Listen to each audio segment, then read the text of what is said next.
ಹೇಳ್ತಾನೆ. ಹೇಳಿದಂತ ಸಂದರ್ಭದಲ್ಲಿ ನಾವು ನೋಡ್ತಾ ಇದ್ದೇವೆ ಪ್ರಿಯರೇ ದೇವರ ಮಕ್ಕಳೇ, ಯೋಸೇಫನು ಹೇಳಿದಾಗ ಆ ವ್ಯಕ್ತಿ ಏನ್ ಮಾಡಿದಂದ್ರೆ, ಯೋಸೇಫನು ಕನಸನ್ನ ಹೊಂದಿಕೊಂಡಿರ್ತಕ್ಕಂಥ ವ್ಯಕ್ತಿ ಯೋಸೇಫನನ್ನು ಏನ್ ಮಾಡಿಬಿಟ್ಟ, ಕೆಲವು ವರ್ಷಗಳವರೆಗೆ ಮರೆತು ಬಿಟ್ಟ. ಜನರು ನೋಡಿ ಉಪಕಾರ ಮಾಡಿದವ್ರನ್ನ ಏನ್ ಮಾಡ್ತಾರೆ, ಮರೆತು ಬಿಡುತ್ತಾರೆ. ಅದ್ರ ಸಲುವಾಗಿ ಒಂದು ಸಂಸ್ಕೃತದಲ್ಲಿ ಶ್ಲೋಕ ಇರುತ್ತೆ, ಏನಂತ ಹೇಳಿದ್ರೆ ಪರೋಪಕಾರ ಮರ್ದಂ ಇದು ಶರೀರಂ ಅಂತೇಳಿ. ತನ್ನ ಶರೀರವನ್ನ ಪರರಿಗೋಸ್ಕರವಾಗಿ ಕೊಟ್ಟವನು ಅಂತೇಳಿ. ಅಲ್ಲೂಯ್ಯ, ಆತನೇ ಯಾರು, ಯೇಸು ಆಗಿದ್ದಾನೆ. ಯಾರು ಶರೀರ ಕೊಟ್ಟಿಲ್ಲ, ಉಳಿಸ್ಕೊಬೇಕು, ಇನ್ನೂ ಸ್ವಲ್ಪ ದಿನ ಇರ್ಬೇಕಂತಾರೆ ಎಲ್ಲರೂ. ಹಾಸ್ಪಿಟ್ಲಿಗೆ ಯಾಕೆ ಹೋಗ್ತಾ ಇರೋದು ನಾವು, ಇನ್ನೂ ಸ್ವಲ್ಪ ದಿನ ಬದುಕ್ಬೇಕು. ಇಲ್ಲಿ ಒಂದು ಹೇಳಕ್ ಇಷ್ಟಪಡ್ತೀನಿ. ಒಂದ್ಸಾರಿ ಅಯ್ಯರ್ ಹೋದ್ರಂತೆ ಒಬ್ರು ಮನೆಗೆ, ವಿಸಿಟಿಂಗ್ ಹೋದಾಗ ಪ್ರಾರ್ಥನೆ ಮಾಡ್ಬೇಕಂತೇಳಿ. ಪಾಪ ಆ ಮನೆಯಲ್ಲಿ ಇರುವಂತವ್ರು ಎಲ್ಲರೂ ಕೂಡ ಏನ್ ಮಾಡ್ಬಿಟ್ಟಿದ್ರು, ಆ ಕಡೆ ಈ ಕಡೆ ಹೋಗ್ಬಿಟ್ಟಿದ್ರು. ಯಾರು ಕೂಡ ಮನೆಯಲ್ಲಿ ಇರ್ಲಿಲ್ಲ, ಅಜ್ಜಿ ಮಾತ್ರ ಮನೆಯಲ್ಲಿ ಇದ್ದಾಗ ಆವಾಗ 500 ಬಂದ್ರು. 500 ಗೊತ್ತಿಲ್ಲ ಪಾಪ, ಅಜ್ಜಿ ಇರುವಂತ ಒಂದು ಅಜ್ಜಿ ಒಬ್ಬಳೇ ಇದ್ದಾಳೆ ಅಂತೇಳಿ ಗೊತ್ತಿಲ್ಲ. ಅವಾಗ 500 ಏನ್ ಮಾಡಿದ್ರಂದ್ರೆ ಪ್ರಿಯರೇ, ಹಲ್ಲೆಲೂಯಾ, 500 ಅವಾಗ ಏನ್ ಮಾಡಿದ್ರಂದ್ರೆ, ಆ ಒಂದು ಸಂದರ್ಭದಲ್ಲಿ ಅಜ್ಜಿ ಆರಾಮಿದೆಯೇನಮ್ಮ, ಪ್ರೈಸ್ ದ ಲಾರ್ಡ್, ಆರಾಮಿದೆಯೇನ ಅಜ್ಜಿ ಅಂತ ಹೇಳಿದಾಗ ಎಲ್ಲ ಆರಾಮಿ. ಏನ್ ಆರಾಮ್ರಿ, ಏನ್ ಆರಾಮ್ರಿ, ಏನ್ರಿ ಅದು ಇದು ಅಂತೇಳಿ ಅಜ್ಜಿ ಮಾತಾಡಕ್ ಪ್ರಾರಂಭ. ಏನಾಗಿದೆ ಅಜ್ಜಿ, ಎಲ್ಲ ಒಳ್ಳೆ ಮನೆ ಇದೆ, ಒಳ್ಳೆ ಬಂಗ್ಲೆ ಇದೆ, ಒಳ್ಳೆ ಮಕ್ಕಳಿದ್ದಾರೆ, ಮೊಮ್ಮಕ್ಕಳಿದ್ದಾರೆ, ಎಲ್ಲ ನೋಡ್ಬಿಟ್ಟು ಎಲ್ಲ ಕಂಡ್ಬಿಟ್ಟು ಇನ್ನು ಏನು ಆಗ್ಬೇಕು ನಿನಗೆ ಅಂತೇಳಿ ಕೇಳಿದಾಗ ಅವಾಗ ಅಜ್ಜಿ ಅಂದ್ಲಂತೆ, ಎಲ್ಲ ನೋಡಿನಂತೇಳಿ ನೀವು ಅಂದ್ಕೊಳ್ತಾ ಇದ್ರಿ, ಆದ್ರೆ ಇನ್ನು ನನ್ನ ಮೊಮ್ಮಗಳದೇನೋ ಮದುವೆ ಕಾರ್ಯ ಆಗ್ಬೇಕು, ಮದುವೆ ಕಾರ್ಯ ನಾನು ನೋಡ್ಬೇಕು, ನನ್ನ ಮೊಮ್ಮಕ್ಕಳು ಮದುವೆ ಕಾರ್ಯ ನಾನು ನೋಡ್ಬೇಕು. ಏನ್ರಿ ಅಯ್ಯರಿ ನೀವು ಎಲ್ಲ ಆಗ್ಯದ ಅಂತೇಳಿ ಹೇಳ್ತಾ ಇದ್ರಿ. ಹೌದಮ್ಮ, ಆಯ್ತಮ್ಮ, ದೇವ್ರು ಅದನ್ನು ಕೂಡ ನಡೆಸಿಕೊಡ್ತಾನೆ. ಅಜ್ಜಿ ಗದಗ ಏನಂತ ಹೇಳ್ತಾರೆ, ವಯಸ್ಸಾದಂಥವ್ರು ನಡುತ್ತಾ ಮಾತಾಡ್ತಾರಲ್ಲ, ಅದ್ರಂಗೆ ಮಾತಾಡ್ತಾ ಇದ್ರು. ಹೌದ್ರಮ್ಮ, ಎಲ್ಲಿದ್ದಾಳಮ್ಮ ನಿಮ್ಮ ಮೊಮ್ಮಗಳು ಈಗ ಅಂತೇಳಿ ಕೇಳಿದ್ರು. ಅವಾಗ ಅಜ್ಜಿ ತೊಟ್ಲ ತೋರಿಸಿದ್ರು. ತೋರಿಸಿದ್ಲ, ತೊಟ್ಲದಾಗ ಸಣ್ಣ ಕೂಸು ಮೊಮ್ಮಗಳು. ಆ ಮೊಮ್ಮಗಳನ್ನ ಏನ್ ಮಾಡ್ತಾ ಇದ್ದಾಳೆ, ತೂಗುತ್ತಾ ಇದ್ದಾಳೆ. ಆ ಮೊಮ್ಮಗಳು ಮದುವೆ ಆಗುವವರೆಗೆ ಇರಬೇಕು. ಅಂದ್ರೆ ಏನಂದ್ರೆ, ಮನುಷ್ಯರು ಇನ್ನೂ ಸ್ವಲ್ಪ ದಿನ ನಾವು ಭೂಮಿ ಮೇಲೆ ಬದುಕ್ಬೇಕು. ದೇವ್ರು ಬದುಕಿಸ್ತಾನ. ಹಲ್ಲೆಲೂಯ, ದೇವ್ರು ಬದುಕಿಸುವಂತ ದೇವ್ರು ನಮಗೆ ಸಿಕ್ಕನ. Hallelujah, praise the Lord. ಇಲ್ಲಿ ನಾವು ನೋಡ್ತಾ ಇದ್ದೇವೆ, ದೇವ್ರ ವಾಕ್ಯ ಹೇಳ್ತಾ ಇದೆ, ಯೋಸೇಫನು ಸೆರೆಮನೆಗೆ ಹೋದಂತ ಸಂದರ್ಭದಲ್ಲಿ ಯೋಸೇಫನಿಗೆ ಆ ಎಲ್ಲ ಯೋಚನೆಗಳು ಬಂದಿರಬಹುದು. ದೇವ್ರು ಏನೋ ನನಗೆ ಕೊಡ್ತೀನಿ ಅಂದ, ಆದ್ರೆ ನನ್ನಿಂದ ಎಲ್ಲವೂ ಕೂಡ ಏನಾಗ್ತಾ ಇದೆ, ತಪ್ಪಿಸಿಕೊಂಡು ಹೋಗ್ತಾ ಇದೆ. ದೇವರು ನನ್ನಿಂದ ಎಲ್ಲವೂ ಕೂಡ ನನಗೆ ಕೆಟ್ಟದ್ದೇ ಆಗ್ತಾ ಇದೆ, ನನಗೆ ಶುಭವೇ ಆಗ್ತಾ ಇಲ್ಲ ಅಂತೇಳಿ ಯೋಸೇಫನು ದೇವರನ್ನ ಬಿಟ್ಟು ಹೋಗಲಿಲ್ಲ, ಪ್ರಾರ್ಥನೆ ಮಾಡುವುದನ್ನ ತಪ್ಪಿಸಲಿಲ್ಲ ಪ್ರಿಯರೇ. Hallelujah, praise the Lord. ದೇವರ ವಾಕ್ಯದಲ್ಲಿ ನಾವು ನೋಡ್ತಾ ಇದ್ದೇವೆ, ಆ ಒಂದು ಇಲಿಗಳ ಮಧ್ಯದಲ್ಲಿ, ಹೆಗ್ಗಣಗಳ ಮಧ್ಯದಲ್ಲಿ, ಕತ್ತಲೆಯ ಕೋಣೆಯಲ್ಲಿ, ಸೆರೆಮನೆಯಲ್ಲಿ ಯೋಸೇಫನು ಇರುವಾಗ ಅವನು ಧೃತಿಗೆಡಲಿಲ್ಲ. ದೇವರ ವಾಗ್ದಾನಕ್ಕೋಸ್ಕರವಾಗಿ ಅವನು ಏನ್ ಮಾಡಿದ, ಕಾದು ಕುಳಿತ. ಏನ್ ಮಾಡಿದ, ಕಾದ. ಇವತ್ತಿನ ಅಂಶ ಏನು, ಸಹನೆ, ತಾಳ್ಮೆ, ಕಾಯುವಿಕೆ ದೇವರಲ್ಲಿ. ಹಲ್ಲೆಲೂಯಾ, ಕಾದಂತ ಸಂದರ್ಭದಲ್ಲಿ ಅವಾಗ ಅಲ್ಲಿರುವಂತ ರಾಜ ಫರೋಹನಿಗೆ ಒಂದು ಕನಸು ಬೀಳುತ್ತೆ, ದೊಡ್ಡದಾಗಿರ್ತಕ್ಕಂಥ ಭಯ ಹುಟ್ಟಿಸುವಂತ ಒಂದು ಕನಸು ಬೀಳುತ್ತೆ. ಆ ಕನಸು ಎಂತಹ ಕನಸು ಅಂದ್ರೆ ಪ್ರಿಯರೇ, 7 ವರ್ಷಗಳ ಬರಗಾಲವನ್ನ, 7 ವರ್ಷಗಳ ಸಮೃದ್ಧಿಯ ಕಾಲವನ್ನ ಸೂಚಿಸುವಂತ ಒಂದು ಕನಸು ಪ್ರಿಯರೇ. ಆತನು ಕನಸು ಕಾಣ್ತಾ ಇರಬೇಕಾದ್ರೆ ನೈಲ್ ನದಿಯಲ್ಲಿ ಒಂದು ದಷ್ಟಪುಷ್ಟವಾಗಿರ್ತಕ್ಕಂಥ ಏನು ಓರಿಗಳು, 7 ಓರಿಗಳು, 7 ಎತ್ತುಗಳು. ಒಂದ್ಸಾರಿ ಹೋದ್ರೆ ಅದನ್ನ ಆದಿಕಾಂಡ ಪುಸ್ತಕ ಕೇಳಿದ್ರಿ, ಹೋಗ್ರಿ. ಕನಸಿಲ್ಲ. ಹಲ್ಲೆಲೂಯಾ,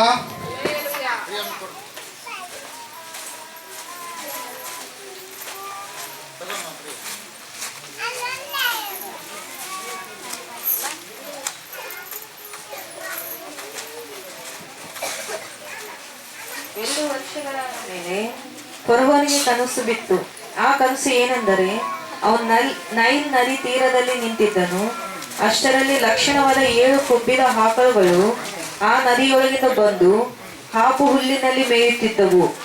ಅವುಗಳ ಹಿಂದೆ ಮೈಯೊಣಗಿದ ಬಡವಾದ 7 ಆಕಳುಗಳು ನದಿಯೊಳಗಿನಿಂದ ಬಂದು ಮೊದಲು ಕಾಣಿಸಿದ ಆಕಳುಗಳ ಹತ್ತಿರ ನದಿ ತೀರದಲ್ಲಿ ನಿಂತವು. ಮೈಯೊಣಗಿದ ಈ ಬಡ ಆಕಳುಗಳು ಆದಿಕಾಂಡ 41 ನೋಡ್ರಿ. ಮೈಯೊಣಗಿದ ಈ ಬಡ ಆಕಳುಗಳು ಲಕ್ಷಣವಾದ ಆ ಕೊಬ್ಬಿದ ಆಕಳುಗಳನ್ನು ತಿಂದು ಬಿಟ್ಟವು. ಈಗ ಕಾಣುವಷ್ಟರಲ್ಲಿ ಫರೋಹನಿಗೆ ಎಚ್ಚರವಾಯಿತು. ಹಲ್ಲೆಲೂಯಾ.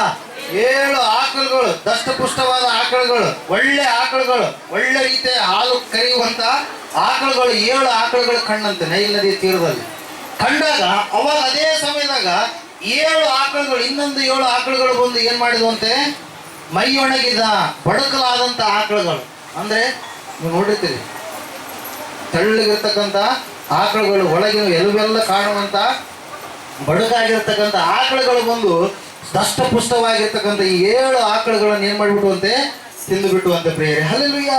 Praise Lord. ಇಲ್ಲಿ ನಾವು ನೋಡ್ತಾ ಇದ್ದೇವೆ, ಆ ಒಂದು ಸಂದರ್ಭದಲ್ಲಿ ಈ ಕನಸನ್ನು ಕಂಡಿರ್ತಕ್ಕಂಥ ಆ ಫರೋಹ ಮಹಾನ್ ರಾಜನಿಗೆ ಎಚ್ಚರವಾಗಿ ಆತನು ತತ್ತರಗೊಂಡ, ಭಯಗೊಂಡ, ಯಾರಾದ್ರೂ ಈ ಕನಸನ್ನು ಹೇಳುವಂತವ್ರು ಇದ್ದೀರಾ ಅಂತೇಳಿ ಕರೆಸಿದ್ರೆ ಯಾರು ಹೇಳಂಗಿಲ್ಲ, ಯಾರಿಗೂ ಗೊತ್ತಾಗ್ತಾ ಇಲ್ಲ. ಪರಮಜ್ಞಾನ ಬೇಕಾದಕ್ಕೆ. ಹಲ್ಲೆಲೂಯಾ. ಕನಸುಗಳನ್ನ ಹೇಳುವಂತವರು ಸತ್ಯವೇದ ಪುಸ್ತಕಗಳು 2 ವ್ಯಕ್ತಿಗಳನ್ನು ನಾವು ನೋಡ್ತೀವಿ. ಮೊದಲನೇದಾಗಿ ಯೋಸೇಫನಾದರೆ, ಎರಡನೇದಾಗಿ ಯಾರು, ದಾನಿಯೇಲನು ಎಂಬುದಾಗಿ. ಹಲ್ಲೆಲೂಯಾ. Praise Lord. ನಾವು ನೋಡ್ತಾ ಇದ್ದೇವೆ ಪ್ರಿಯರೇ, ಈ ಯೋಸೇಫನು ಏನು ಮಾಡ್ತಾ ಇದ್ದ, ಯೋಸೇಫನ ವಿಷಯದಲ್ಲಿ ಫರೋಹನಿಗೆ ಗೊತ್ತಿಲ್ಲ. ಅರಮನೆಯಲ್ಲಿ ಇದ್ದುಕೊಂಡು ಎಲ್ಲರನ್ನು ಕರೆಸ್ತಾ ಇದ್ದಾನೆ, ಹೇಳಿಕೆ ಹೇಳುವಂತವ್ರನ್ನ, ಅವ್ರನ್ನ ಇವ್ರನ್ನ, ಶಕುನಗಳನ್ನು ನೋಡಿಸುವಂತವ್ರನ್ನ ಎಲ್ಲರನ್ನು ಕರೆಸ್ತಾ ಇದ್ದಾನೆ. ಯಾರಿಗೂ ಅರ್ಥ ಆಗ್ತಾ ಇಲ್ಲ. ಏನು 7 ದಷ್ಟಪುಷ್ಟ ಆಕಳುಗಳು ಬಂದು, ಬಡ ಆಕಳುಗಳು ಬಂದು ಅವನು ತಿಂದುಬಿಟ್ಟು, ಯಾರಿಗೂ ಗೊತ್ತಾಗ್ತಾ ಇಲ್ಲ. ಅವಾಗ ಅಲ್ಲಿ ಒಬ್ಬ ವ್ಯಕ್ತಿ ಕನಸು ಕಂಡಾಗ ಒಬ್ಬ ವ್ಯಕ್ತಿಗೆ ಯಾರು ಸಹಾಯ ಮಾಡಿದ್ರು, ಸೆರೆಮನೆಯಲ್ಲಿರುವಂತ ಯೋಸೇಫ, ನೀನು ಬದುಕುತ್ತಿ, ನೀನು ಸಾಯ್ತಿ ಅಂತೇಳಿ ಹೇಳಿದ್ದ. 3 ದಿನಗಳಾದ ಮೇಲೆ ಆ ವಿಷಯವನ್ನ ತಿಳಿದುಕೊಂಡು ಒಬ್ಬನು ವ್ಯಕ್ತಿ ಸತ್ತಿದ್ದ, ಒಬ್ಬನು ಬದುಕಿದ್ದ. ಅರಮನೆಯಲ್ಲಿ ಪುನಃ ಉದ್ಯೋಗದಲ್ಲಿರುವಂತ ಆ ವ್ಯಕ್ತಿ ಹೇಳ್ತಾನೆ, ಏನಂತೇಳಿ ಹೇಳ್ತಾನೆ, ನನಗೂ ಹಿಂಗ ಕನಸು ಬಿದ್ದಾಗ ಸೆರೆಮನೆಯಲ್ಲಿ ಇರ್ತಕ್ಕಂಥ ಒಬ್ಬ ಇಬ್ರಿಯ ಹುಡುಗ ಏನ್ ಮಾಡಿದ, ನನಗೆ ಕನಸಿನ ಅರ್ಥ ಹೇಳಿದ. ಆ ಹುಡುಗನು ಏನು ಹೇಳಿದ್ನು ಸರಿಯಾಗಿ ಅದೇ ರೀತಿಯಾಗಿ ನನಗೇನಾಯ್ತು, ಸಂಭವಿಸಿತು ಎಂಬುದಾಗಿ. ಅವಾಗ ಫರೋಹ ಮಹಾರಾಜ ಏನ್ ಮಾಡ್ತಾನೆ, ಆ ವ್ಯಕ್ತಿಯನ್ನು ಕರೆಸ್ತಾನೆ.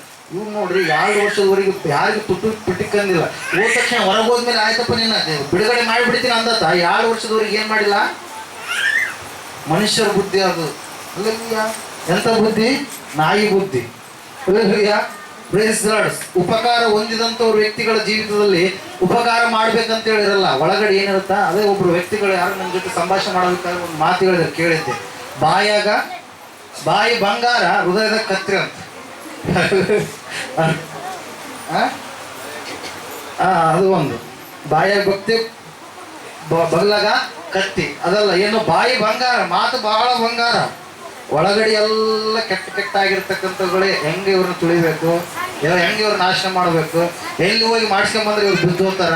ಬರೀ ಇವೇ ಬುದ್ಧಿ ಇರ್ತಾವ, ಮನುಷ್ಯನ ಬುದ್ಧಿಯು. ಹಲ್ಲೆಲೂಯಾ. Praise Lord. ಆ ಮಾಡಿಸೋರು ಎಲ್ಲರನ್ನು ಕರೆಸಿದ ಈತ ಯಾರು, ಫರೋಹ ಮಹಾರಾಜ. ಕರೆಸಿ ಹೇಳ್ತಾನೆ, ನನಗೆ ಕನಸು ಬಿತ್ತ ಹೇಳ್ರಿ, ಹೇಳಲ್ಲ ಅಂದ್ರೆ ನಿಮ್ಗೆ ಒಬ್ಬೊಬ್ರದ್ದು ಏನ್ ಮಾಡ್ತೀನಿ, ತಲೆ ಕಡ್ದು ಬಿಸಾಕ್ತೀನಿ ಅಂತ. ಹಲ್ಲೆಲೂಯಾ. ರಾಜ ಮತ್ತೆ ಅಧಿಕಾರ ಇದೆ ಆತನ ಹತ್ರ, ಹೇಳ್ಬೇಕು. ಇವ್ರನ್ನ ಯಾಕಿಟ್ಟನ, ಪುಗ್ಸಟ್ಟೆ ಊಟ ಸರಿಯಾಗಿ ಅರಮನೆಯಿಂದ ಹೋಗ್ತಾ ಇತ್ತು ಊಟ ಇವರಿಗೆಲ್ಲ. ಹಲ್ಲೆಲೂಯಾ. ಎಲ್ಲ ಸಪ್ಲೈ ಮಾಡ್ತಾ ಇದ್ದ ಗೌರ್ಮೆಂಟ್, ಯಾವ ಈಜಿಪ್ಟ್ ಗೌರ್ಮೆಂಟ್ ಎಲ್ಲ ಸಪ್ಲೈ ಮಾಡ್ತಾ ಇತ್ತು ಪೂಜಾರಿಗಳಿಗೆ, ಎಲ್ಲರಿಗೆ. ಹಲ್ಲೆಲೂಯಾ. ಶಾಸ್ತ್ರಿಗಳಿಗೆ, ಮಠಾಧಿಪತಿಗಳಿಗೆ, ಎಲ್ಲರಿಗೆ ಏನ್ ಮಾಡೋದು, ಫ್ರೀಯಾಗಿ ಸಪ್ಲೈ ಮಾಡ್ತಾ ಇದ್ದ ಐಗುಪ್ತ ದೇಶದಲ್ಲಿ ಫರೋಹ ಮಹಾರಾಜ. ಇವಾಗ ಹೇಳು, ಮತ್ತೆ ಈಗ ಸಮಯ ಬಂದದ, ನೀನೇನ್ ಮಾಡು, ಹೇಳು, ನನಗೆ ಕನಸು ಬಿದ್ದಾರ, ನಿಮ್ಗೆ ಇಷ್ಟು ದಿನ ಪೋಷಣೆ ಮಾಡಿನಲ್ಲ, ಹೇಳ್ರಿ ಅಂತ ಹೇಳಿದ್ರ ಎಲ್ಲರ ಮೌನ. ಏನು ಗೊತ್ತಾಗ್ತಾ ಇಲ್ಲ. ಆಕಳಂತ ದುಷ್ಟಪುಷ್ಟ ಆಕಳಂತ, ಬಡಕಲ ಆಕಳಂತ, ಹೆಂಗೆ ಹೇಳ್ಬೇಕಪ್ಪ, ಏನು ಗೊತ್ತಾಗ್ತಾ ಇಲ್ಲ ಅಂತೇಳಿ ಏನ್ ಮಾಡಿದ್ರಂತವ್ರೆಲ್ಲರೂ ತಳಮಳಗೊಂಡ್ರು. ಯಾಕಂದ್ರೆ ಹೇಳೋದಕ್ಕೆ ಏನು ಇಲ್ಲ. ಅವ್ರು ಏನೋ ಯಾವುದೋ ಒಂದು ವಿದ್ಯೆ ಅಂತೇಳಿ ಹೇಳ್ತಾರ. ಇವರು ಪಾಮರು ಪಾಪ ಭಯದಾಗಿರ್ತಾರ, ಧೈರ್ಯ ಗೆಟ್ಟಿರ್ತಾರ. ಹೋಗಿ ಇಲ್ಲ ಹೇಳ್ತಾರೆ, ಚೆನ್ನಾಗಾಗುತ್ತಂತ ಹೇಳಿ ಕೇಳಿಸ್ಕೊಂಬರಮ್ಮ, ಏನಾಗುತ್ತೆ ನೋಡಮ್ಮ ಅಂತ ಹೋಗ್ತಾರೆ. ಅವರು ಅವ್ರಿಗೆ ಗೊತ್ತಿರುತ್ತೆ, ಭಯ ಹೋಗಿಸಿದ್ರೆ ಇವ್ರು ನಮ್ಗೆ ಕಾಸು ಬಿಚ್ಚೋದು, ಇಲ್ಲ ಕಾಸು ಹೆಂಗೆ ಬಿಚ್ತಾರೆ. ಅಲ್ಲ, ಕಾಸು ಬಿಚ್ಚಬೇಕಾದ್ರೆ ನಾವು ಭಯ ಹೋಗ್ಬೇಕು. ಇಲ್ಲ, ನಿಮ್ಗೆ ಯಾರು ಏನೋ ಮಾಡ್ಸ್ಯಾರ, ಅದು ಮಾಡ್ಸಿರ, ಇದು ಮಾಡ್ಸಿರ, ನೀನು ವೃದ್ಧಿನೇ ಆಗಲ್ಲ, ನೀನು ಅಭಿವೃದ್ಧಿನೇ ಆಗಲ್ಲ. ಹೋಗೋರೆಲ್ಲ ಹೇಳ್ತಿದ್ದೀನಿ, ಇಲ್ಲಪ್ಪ ಇನ್ನೂ ಸ್ವಲ್ಪ ಚೆನ್ನಾಗಾಗ್ಬಿಟ್ಟಿದ್ದೀನಿ. ನಾವು ಹಂಗೆ ಹೇಳೋದು. ದೇವ್ರ ನಡಕ ಶ್ರಮೆ ಪಡು, ದೇವರಲ್ಲಿ ನಿನ್ನ ಭಕ್ತಿಯನ್ನು ಕಟ್ಟಿಗೋ, ದೇವ್ರು ನಿನಗೆ ಕೊಡ್ತಾನ. ಯಾರಿಗೂ ಕೂಡ ದೇವ್ರು ಏನ್ ಮಾಡಲ್ಲ, ಹಾಗೆ ಕಳಿಸಲ್ಲ ಪ್ರಿಯರೇ. ಆತನು ಹೇಳುತ್ತೆ, ದೇವರ ವಾಕ್ಯ ಹೇಳುತ್ತೆ 1ನೇ ಅಧ್ಯಾಯ 5ನೇ ವಚನದಲ್ಲಿ 6ನೇ ವಚನದಲ್ಲಿ ಯಾಕೋಬನ ಪತ್ರಿಕೆಯಲ್ಲಿ ಏನಂತೇಳಿ, ಯಾವನಿಗಾದರೂ ಜ್ಞಾನ ಕಡಿಮೆಯಾಗಿದ್ದರೆ ಅವನು ದೇವರನ್ನ ಕೇಳಿಕೊಳ್ಳಲಿ. ದೇವರ ಉದಾರ ಮನಸ್ಸಿನಿಂದ ಎಲ್ಲರಿಗೂ ಏನ್ ಮಾಡ್ತಾನಂತೆ, ಕೊಡುತ್ತಾನಂತೆ. ಕೊಡುವಂತ ದೇವರು ನಮ್ಮ ದೇವರು. ಹಲ್ಲೆಲೂಯಾ. ಇಸ್ಕೊಳ್ಳೋದಲ್ಲ. ಹಲ್ಲೆಲೂಯಾ.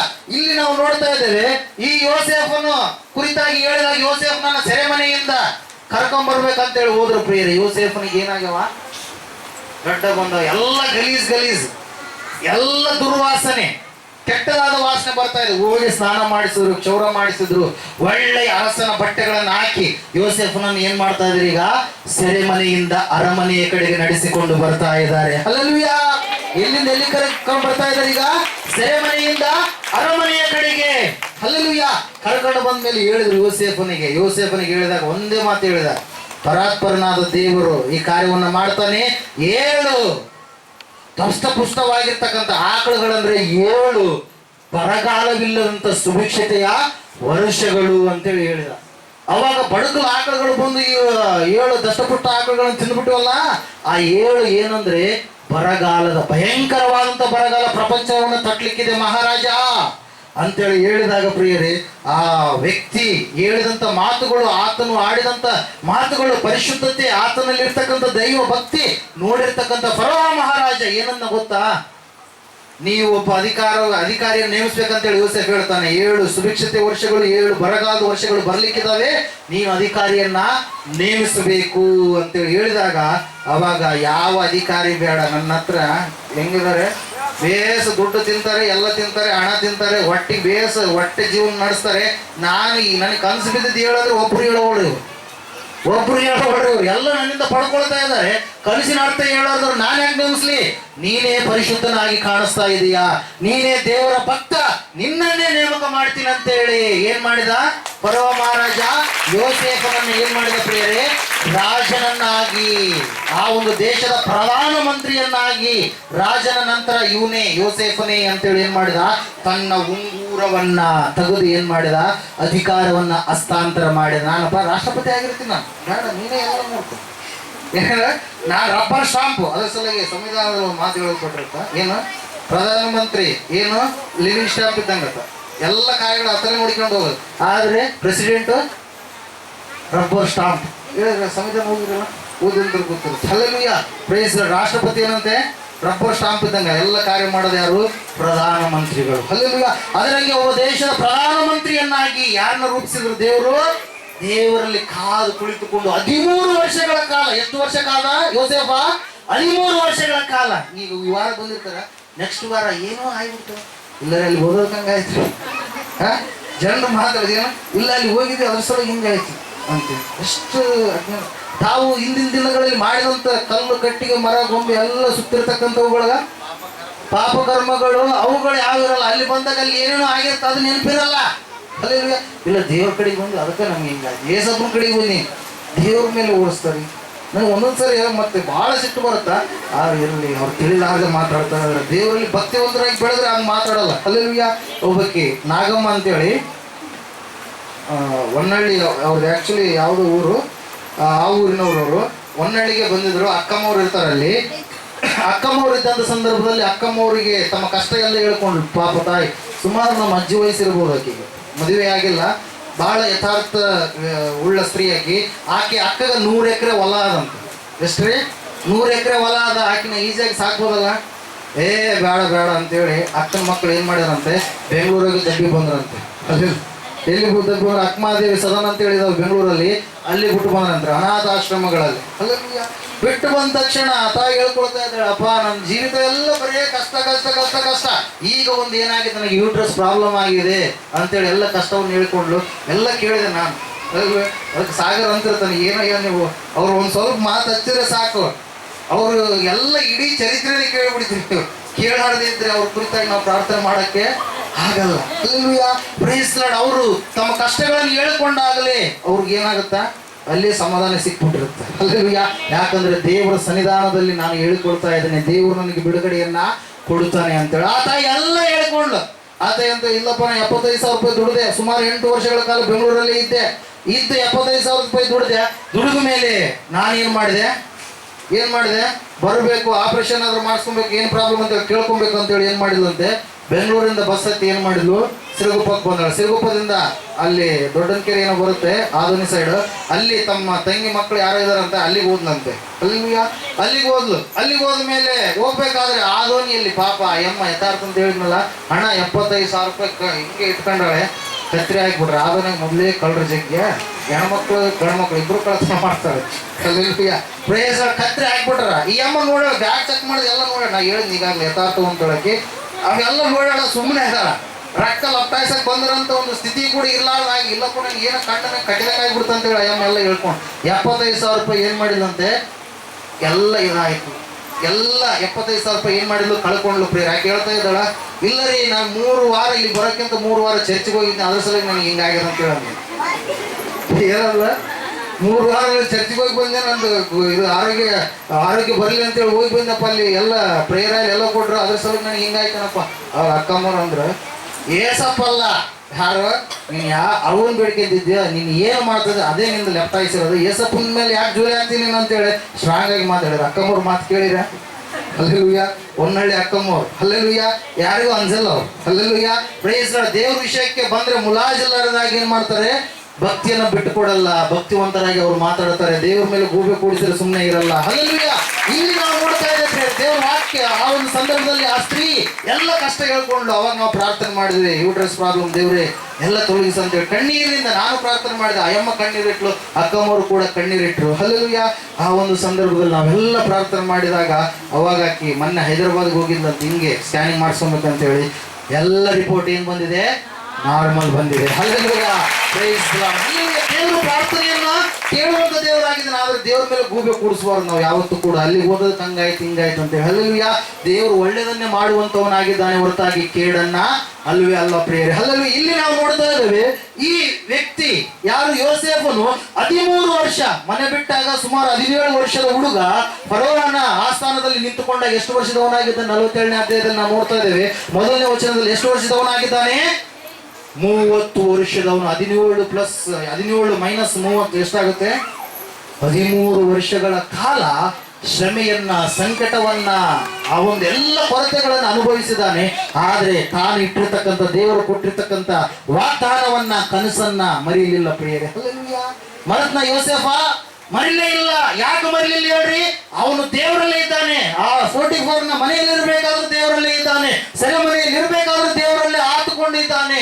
ದೇವರನ್ನ ಏನ್ ಮಾಡ್ತಾ ಇಲ್ಲ, ಬಿಡ್ತಾ ಇಲ್ಲ. 120 ಜನರು ಪ್ರಾರ್ಥನೆ ಮಾಡುವಾಗ ದೇವರ ಶಕ್ತಿ ಇಳಿದು ಬಂತು. ಅದ್ರ ಸಲುವಾಗಿ ನಾನು ಯಾವಾಗ್ಲೂ ಹೇಳ್ತಾ ಇದ್ದೀನಿ, ಟೀ ಕುಡ್ಲಾರ್ದ್ರು ಕಾಫಿ ಕುಡಿಬಹುದು, ಕಾಫಿ ಕುಡ್ಲಾರ್ದ್ರು ಹಾರ್ಲಿಕ್ಸ್ ಕುಡಿಬಹುದು, ಹಾರ್ಲಿಕ್ಸ್ ಕುಡ್ಲಾರ್ದ್ರು ಬೂಸ್ಟ್ ಕುಡಿಬಹುದು, ಬೂಸ್ಟ್ ಕುಡ್ಲಾರ್ದವ್ರು ಏನ್ ಮಾಡ್ಬೋದು, ಗಂಜನ ಕುಡಿತಾರೆ. ಲಾಸ್ಟಿಗೆ ಅದು ಯಾವ್ದು ಬೇಡ ಅಂಬೋರು ನೀರನ್ನ ಕುಡಿತಿರ್ತಾರೆ. ಹಲ್ಲೆಲೂಯಾ. ಮುಂದಿನ ತಕ್ಷಣ ಹಲ್ಲೆಲೂಯಾ. ಆಲ್ಟರ್ನೇಟಿವ್ ಅದಾವ, ಆದ್ರೆ ಪ್ರಾರ್ಥನೆಗೆ ಮಾತ್ರ ಆಲ್ಟರ್ನೇಟಿವ್ ಇಲ್ವೇ ಇಲ್ಲ. ಹಲ್ಲೆಲೂಯಾ. ಪ್ರಾರ್ಥನೆ ಮಾಡುವವರಾಗ್ಬೇಕು ನಾವು. ಪ್ರಾರ್ಥನೆ ಇಲ್ಲಿ ಬಂದಾಗ ಪ್ರಾರ್ಥನೆ ಮಾಡುವಂಥದ್ದು ಮಾತ್ರ ಅಲ್ಲ, ಕುಟುಂಬದಲ್ಲಿಯೂ ಕೂಡ ನಾವು ಪ್ರಾರ್ಥನೆ ಮಾಡುವಂತವರು ಆಗಬೇಕು. ಪ್ರಾರ್ಥನೆಗೆ ಅತೀತವಾದಂತ ಶಕ್ತಿ ಇದೆ ಪ್ರಿಯರೇ. ಹಲ್ಲೆಲೂಯಾ. ದೇವರಿಗೂ ನಿನಗೂ ಸಂಬಂಧವನ್ನು ಕಲ್ಪಿಸಿಕೊಡುವಂಥದ್ದು, ದೇವರಿಂದ ಆಶೀರ್ವಾದಗಳನ್ನು ಪಡೆದುಕೊಳ್ಬೇಕಾದ್ರೆ ಮೂಲ ಯಾವುದು, ಪ್ರಾರ್ಥನೆ. ದೇವರೊಟ್ಟಿಗೆ ಮಾತಾಡುವಂಥದ್ದು, ನೀನು ಮಾತಾಡುವಾಗ, ದೇವರಲ್ಲಿ ನೀನು ಬೇಡಿಕೊಳ್ಳುವಾಗ ಎಲ್ಲವುಗಳನ್ನು ದೇವರು ನಿನಗೆ ಏನ್ ಮಾಡ್ತಾನೆ, ಅನುಗ್ರಹಿಸುತ್ತಾನೆ. ಹಲ್ಲೆಲೂಯಾ. ಆದ್ರೆ ನೀನ್ ಏನಾಗಿರ್ಬೇಕು, ಕಾದು ಕುಳಿತುಕೊಳ್ಳಬೇಕು. ಏನ್ ಮಾಡ್ಬೇಕು, ನೀನು ಕಾಯ್ಬೇಕು. ಯೋಸೇಫ ಕಾದಂತ ಸಂದರ್ಭದಲ್ಲಿ ಏನಾಯ್ತು ಗೊತ್ತಾ, 47ನೇ ಅಧ್ಯಾಯ ಆದಿಕಾಂಡ ಪುಸ್ತಕದಲ್ಲಿ ನಾವು ನೋಡ್ತಾ ಇದ್ದೇವೆ. ಅವನ ಅಣ್ಣಂದಿರು ಎಲ್ಲಿಗೆ ಬಂದ್ರಂತೆ, ಅವನಿರುವಂತ ದೇಶಕ್ಕೆ ಬಂದ್ರು, ಐಗುಪ್ತ ದೇಶಕ್ಕೆ ಬಂದ್ರು. ಗೊತ್ತಿಲ್ಲ, ಅಣ್ಣನಿಗೆ ಮಾರಿಬಿಟ್ರೆ, ಎಲ್ಲಿ ಸತ್ತನೋ ಬಿಟ್ಟನೋ ಏನಾಗೇನೋ ಗೊತ್ತಿಲ್ಲ ಇವ್ರಿಗೆ. ಹಲ್ಲೆಲೂಯಾ.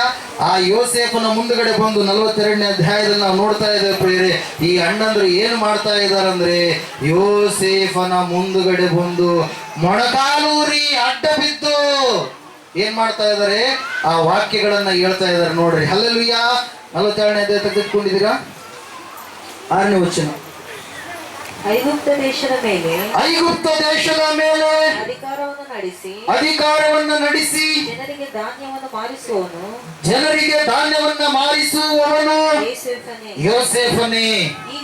ಹೀಗಿರುವುದರಿಂದ ಅವನ ಅಣ್ಣಂದಿರು ಬಂದು ಅವನ ಮುಂದೆಯೇ ಅಡ್ಡ ಬಿದ್ರು. ದೇವರು ವಾಗ್ದಾನ ಮಾಡಿದ್ದು ನೆರವೇರಿಸಿದ್ನೋ ಇಲ್ವೋ? ಸೂಡುಗಳು ಯಾರಿಗೆ, ಯಾರ ಸೂಡಿಗೆ ಅಡ್ಡ ಬಿದ್ದುವು? ಯೋಸೇಫನ ಸೂಡಿಗೆ. ಇವಾಗ ಇವರೆಲ್ಲರ ಅಣ್ಣಂದ್ರೆ ಯಾರ ಮುಂದೆ ಅಡ್ಡ ಬಿಡಕತ್ತಾರ? ಯೋಸೇಫನ ಮುಂದ. ಯೋಸೇಫನ್ ಏನ್ ಮಾಡಿದ? ಕಾದು ಕುಳಿತ, ವೇಟಿಂಗ್. Hallelujah, praise lord. ದೇವರ ವಾಕ್ಯದಲ್ಲಿ ನಾವು ನೋಡ್ತಾ ಇದ್ದೇವೆ ಪ್ರಿಯರೇ. ಅಷ್ಟೇ ಅಲ್ಲದೆ ತಂದೆಯಾಗಿರ್ತಕ್ಕಂಥ ಯಾಕೋಬನು ಕೂಡ 46ನೇ ಅಧ್ಯಾಯ ನಾವು ನೋಡುವಾಗ ಎಲ್ಲಿಗೆ ಬರ್ತಾನೆ ಪ್ರಿಯರೇ? ಆ ಒಂದು ಐಗುಪ್ತ ದೇಶಕ್ಕೆ ಬರ್ತಾನೆ.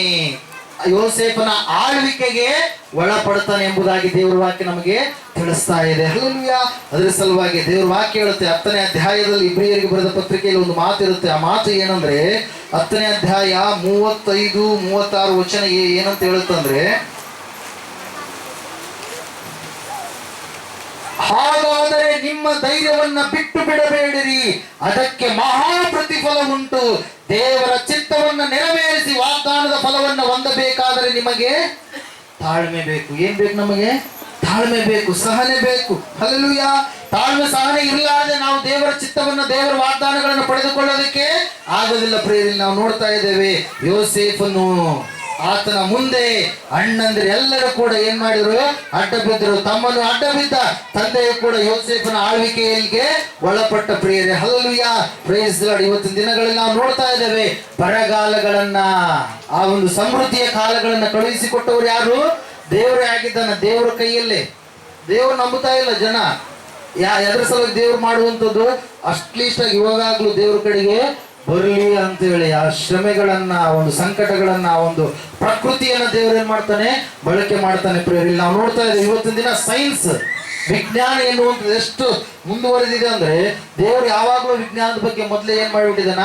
ಹೇಳಿಸಿಬಿಟ್ಟಿದಾನ. ಪ್ರಕೃತಿಯ ಬಗ್ಗೆ ದೇವರು ಯಾವಾಗಲೂ ಮೊದಲೇ ಏನ್ ಮಾಡಿದಾನ? ಬರೆಯಿಸಿಬಿಟ್ಟಿದಾನ. ಪ್ರಕೃತಿಯ ವಿಷಯವಾಗಿರ್ತಕ್ಕಂಥ ಸಂಬಂಧಗಳನ್ನು ಯಾವಾಗಲೂ ದೇವರು ಮೊದಲೇ ಏನ್ ಮಾಡಿದಾನ? ಬರೆಯಿಸಿಟ್ಟಿದಾನ ಪ್ರಿಯರೇ. ಇವರು ಎಷ್ಟೋ ಕೋಟಿಗಳನ್ನ ಖರ್ಚು ಮಾಡಿಕೊಳ್ತಾರೆ ಸಸ್ಯಕ್ಕೆ ಜೀವವಿದೆ ಅಂತೇಳಿ ಕಂಡುಹಿಡಿಬೇಕಾದ್ರೆ ವಿಜ್ಞಾನಿಗಳು. ಹಲ್ಲೆಲೂಯಾ.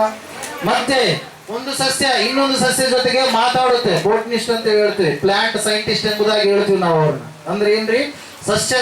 ಸಸ್ಯಶಾಸ್ತ್ರದ ಒಬ್ಬ ವಿಜ್ಞಾನಿ. ಸಸ್ಯಗಳು ಯಾವ ರೀತಿಯಾಗಿ ಕಾರ್ಯನಿರ್ವಹಿಸುವವುಗಳು, ಮಾತಾಡುವಂತ ವಿಷಯ ಎಲ್ಲವುಗಳನ್ನ ನೋಡುವಂತ ಒಬ್ಬ ವಿಜ್ಞಾನಿಗೆ ಏನಂತ ಕರಿತೀವಿ ನಾವು?